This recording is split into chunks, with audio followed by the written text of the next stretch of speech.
তোমাক ধন্যবাদ 2025। তুমি দি গ'লা জীৱনৰ আৰু এটা ভাল লগা কাহিনী।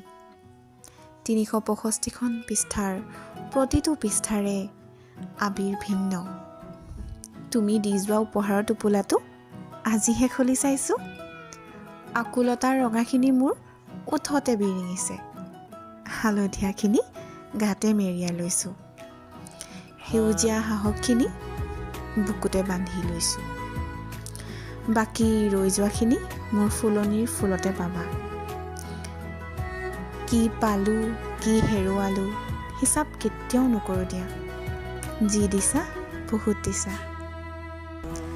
আকাশৰ নীলাভবোৰ চুব পৰাকৈ দৃঢ় হ'লোঁ মই।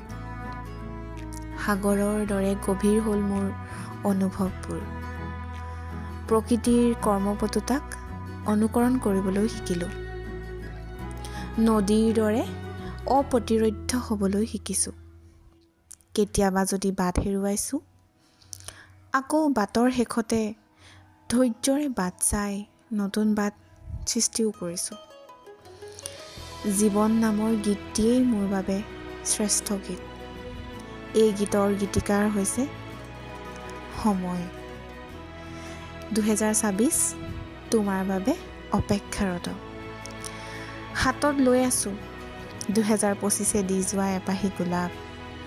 আশা কৰোঁ তোমাৰ প্ৰতিটো পৃষ্ঠাতে গোলাপৰ সুবাসে নতুন নতুন সৃষ্টি কঢ়িয়াই আনে। জীৱন নামৰ গীতটি আৰু অলপ যেন সুৰীয়া হওক। স্বাগতম 2026, স্বাগতম।